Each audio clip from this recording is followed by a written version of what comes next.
성도 여러분들 안녕하십니까? 오늘도 안교교과 말씀 나눔 시간에 함께 하신 여러분들을 진심으로 환영합니다.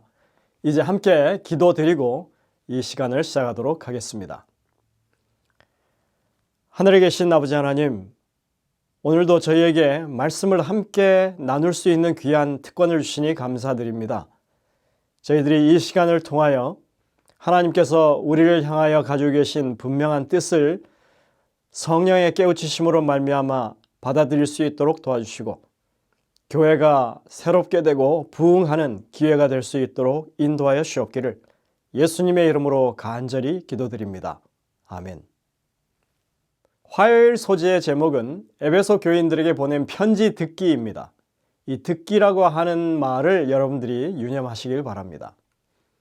1세기 교회들에게 보내진 편지들은 지역 교회들에게 회람이 되었습니다. 당시 인쇄 문화가 발달하지 않아서 이 필사된 서신들이 사용되었고 그것을 누군가가 읽고 여러 교인들이 귀담아 듣는 방식으로 그 편지가 사용되었습니다. 계시록에 말씀한 이 말씀을 읽는 자와 듣는 자와 그 가운데 기록한 것을 지키는 자가 복이 있다라고 하는 그 말씀, 읽는 자와 듣는 자라고 그 표현된 것은 개인적으로 읽는 것을 말하지 않고 회중들 앞에서 글을 낭독하는 것을 말하는 것입니다. 그리고 듣는 자라고 하는 것은 각자 이렇게 듣는 것이 아니라 회중을 말하는 것입니다. 그래서 읽는 자와 듣는 자가 각각 따로 있는 게 아니라 한 공간 안에 동시간에 있는 것입니다. 누군가는 읽고 사람들이 듣습니다. 당시에는 책이 매우 귀한 물건이라서 개인이 소장하기가 힘들었습니다. 그러니 말씀을 들으려면 반드시 이 공동체 모임에 가야만 했던 것입니다. 하지만 오늘날은 마음만 먹으면 누구나 말씀을 들을 수 있죠. 인쇄 문화가 발달하면서 누구나 값싸게 성경을 구할 수 있습니다. 세상에 그렇게 많이 보급되어 있어도 하나님의 말씀을 사모하는 것은 예전보다 훨씬 못한 그런 상황입니다. 그리고 이제는 종이 인쇄 문화가 쇠퇴하고 전자책으로 이전하고 있습니다. 컴퓨터, 그리고 아이패드 같은 패드, 그리고 이제는 셀폰으로도 성경을 읽을 수가 있습니다. 게다가 성경을 읽어주기까지 하죠. 이렇게까지 하나님의 말씀은 세상에 너무나 많이 그리고 쉽게 접할 수 있는데 들을 귀가 없다고 하는 것입니다. 참 아이러니가 아닐 수 없습니다. 아마도 요즘처럼 7교회에 보내진 그 계시록의 권면처럼 그 말씀이 정확하게 맞아떨어지는 그런 시대도 없을 것입니다. 계시록 2장부터 3장에 보시면 7교회에게 편지하는 말씀마다 이런 기록이 있죠. 귀 있는 자는 성령이 교회들에게 하시는 말씀을 들을지어다. 오늘 우리는 하나님의 말씀을 잘 듣는 귀를 가진 사람들이 되도록 하나님께서 우리의 마음을 그렇게 끌어주시도록 기도해야 할 것입니다. 바울이 에베소를 떠난 후에 몇 년 동안 에베소의 교회 활동은 상당히 왕성했고 그리고 교회 수는 지속적으로 증가되었습니다. 여기서 말하는 교회라고 하는 것은 에베소의 큰 건물을 가진 하나의 대형 교회를 말하는 것이 아니라 가정 중심의 여러 작은 모임들을 가리킵니다. 바울은 대도시 에베소에 거주하는 신자들의 가정교회들이 자신이 보낸 편지를 소리내서 읽기를 원했습니다. 교회를 세운 사도 바울을 대신해서 두기고라고 하는 지도자가 그들 중에 서서 바울의 편지를 읽으며 교훈을 나누는 것이 아주 중요한 행사였을 것이 분명합니다. 에베소서 5장의 내용을 통해서 우리가 알 수 있듯이 그 모임 자리에는 그 집안의 구성원들이 함께 했습니다. 아버지, 어머니, 자녀들, 그리고 노예가 포함되었을 것입니다. 이 당시의 가정이라고 하는 그 말 속에는 가족들 말고도 다른 사람들, 다시 말해서 손님입니다. 이 집주인에게 대접을 받는 자유인을 가리키죠.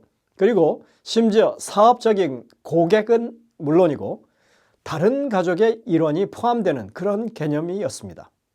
따라서 이웃 가정도 그 모임에 동참할 수 있었다는 것이죠. 우리는 이 상황을 잘 이해할 필요가 있습니다. 초기 교회의 모임은 주로 가정 중심의 모임이었습니다. 교회 건물이 따로 있지 않았습니다.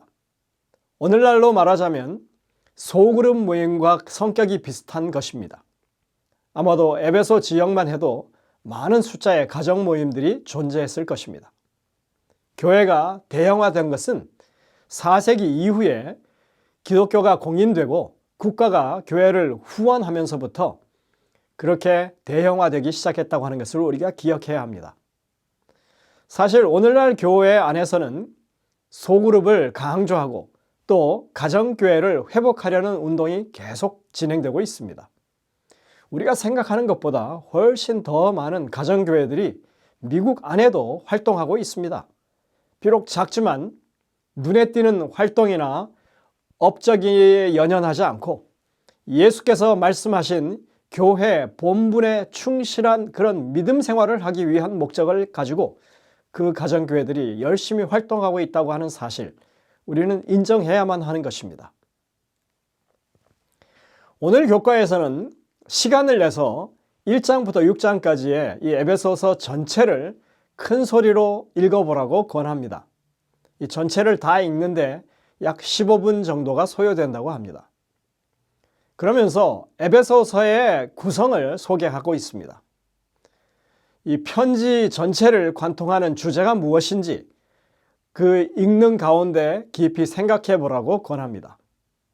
우리 성도님들 한번 소리내서 이 읽기를 시도해 보시기를 바랍니다. 자, 오늘 교과에 있는 이 13단락으로 이루어진 내용을 잠시 좀 살펴보겠습니다. 1장 1절부터 2절에 문안 인사가 있죠. 당시에 이 편지글의 형식이 그랬습니다. 그리고 3절부터 14절 1장, 여기에는 도입부의 축복이 있습니다. 그 유명한 구절, 우리가 이렇게 복음 안으로 부르심을 받은 것은 하나님의 경륜을 이루려 하심인데, 에베소 1장 10절에 그래서 이렇게 말하죠. 하늘에 있는 것이나 땅에 있는 것이 다 그리스도 안에서 통일되게 하려 하심이라. 우리가 첫날 살펴봤던 에베소서의 핵심 부분이죠. 무엇이 이 글의 목적인지를 밝히는 내용이라고 우리가 그랬습니다.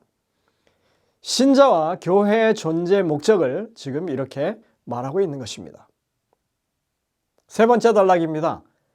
1장 15절부터 23절인데 에베소 교인들을 위한 기도가 있습니다.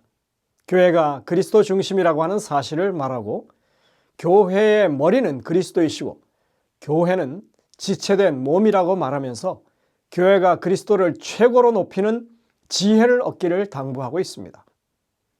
그리고 네 번째 단락 에베소 2장에 관한 것입니다. 여기는 두 개로 단락을 나누었는데 하나된 교회를 이야기합니다. 2장 전체에서는 이방인과 유대인 그리스도인들이 그리스도 안에서 하나 되기 위해서 부름을 받았다고 하는 것을 논증하고 있습니다. 그 전반부는 이방인들은 물론 유대인들도 한때 영적으로 죽었다가 그리스도와 함께 높임받은 자들이라고 하는 것을 설명하고 있습니다. 다섯 번째 단락 이 2장의 두 번째 이 후반부는 유대인과 이방인들의 막힌 담을 예수께서 십자가로 허시고 하나의 교회를 만드셨다고 하는 것을 분명하게 논리적으로 갈파하고 있습니다. 그리고 여섯째 단락과 일곱 번째 단락은 에베소 3장인데요. 이 두 부분으로 되어 있는 거죠. 이방인들 역시 함께 상속자가 되고 함께 지체가 되었음을 다시 한번 강조하면서 자신은 이것을 증거하는 이방인의 사도로 봉사하고 있다고 말합니다. 그러면서 이러한 그리스도의 비밀을 에베소 교인들에게 함께 공유하기를 소망하고 있습니다. 자, 이제 3장 후반부에는 축복 기도가 있습니다. 그렇게 해서 에베소 신자들이 그리스도의 충만케 하심을 따라서 더욱 성숙한 교회가 되기를 기도하고 있습니다. 4장 역시 두 단락입니다. 8번째와 9번째 단락인데 전반부에는 이방인과 유대인 모두가 성령으로 감동되어서 교회의 하나됨을 힘써 지켜야 한다고 강조합니다. 그리고 그리스도의 연합을 통해 새롭게 된 심령을 가지고 그 안에서 자라나는 변화된 삶을 살 것을 촉구하고 있습니다. 자, 5장부터 6장 초반까지가 두 단락으로 나누어져 있습니다. 첫 번째 5장 초반부에는 빛의 자녀로 살 것을 권면합니다. 그리스도를 본받아서 사랑과 빛의 자녀로서 어리석게 행동하지 말고 지혜 가운데 행하라고 권면합니다. 우리의 말과 행동이 열매 맺는 삶이 되어야 할 것을 당부하고 있습니다. 그리고 이제 5장 후반부터 6장 초반부까지는 가족 구성원들에게 보내는 권면입니다.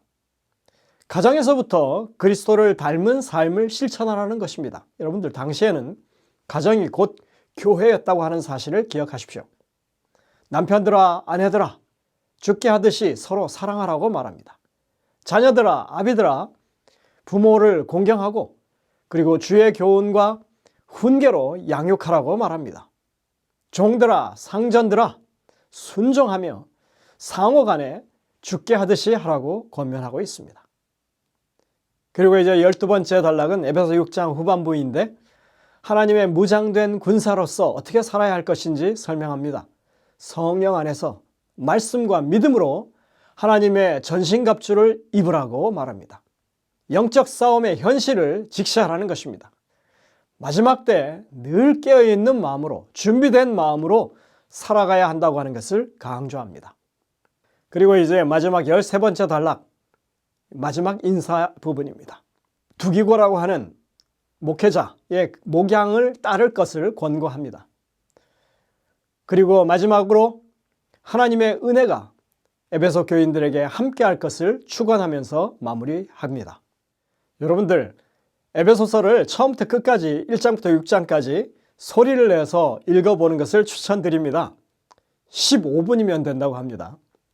그리고 내용 구성을 확인해 가면서 마음에 와 닿는 그런 권면들을 기록해 보시는 것도 좋은 일이라고 생각이 됩니다.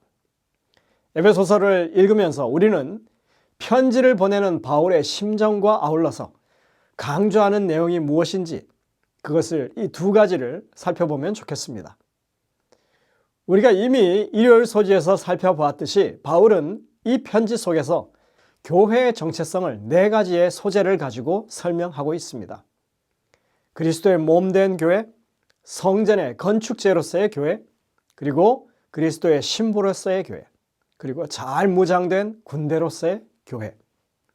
하나님의 교회가 어떠해야 함을 설명합니다. 일반적으로 이해하는 에베소서가 말하는 교회론의 핵심은 하나님이 원하시는 교회의 성숙함입니다. 이번 기회에 우리가 말씀을 읽고 연구해 가면서 세상을 향한 복음을 선포해야 할 교회로서 어떤 면이 부족한지 또 무엇에 치중해야 할 것인지 고민해 보면 좋겠습니다. 그리고 바울이 가졌던 교회를 향한 염려와 그 심정을 이해하면서 교회 안에서 지도자와 교회 구성원들 간의 이 사랑의 관계를 재정립하는 귀한 기회가 되시기를 간절히 바랍니다. 오늘 영감의 교훈을 보면 바울의 심정에 대해서 우리에게 힌트를 제공하고 있습니다. 에베소에서의 그의 목회는 끊임없는 수고와 많은 시련과 깊은 고뇌의 시절이었다. 공개적으로 백성들을 가르쳤으며 많은 눈물로 그들에게 교훈하고 경고했다. 바울은 끊임없이 유대인들의 반대를 받았는데 그들은 기회가 있을 때마다 그를 대적하며 민중의 감정을 흔들어 놓았다. 이와 같이 반대를 대항하여 싸우며 지치지 않는 열성으로 복음 사업을 전진시키고 아직 신앙이 어린 교회의 이익을 보호하는 동안 바울은 모든 교회들을 위한 무거운 부담을 안고 있었다. 사도행적 296쪽입니다.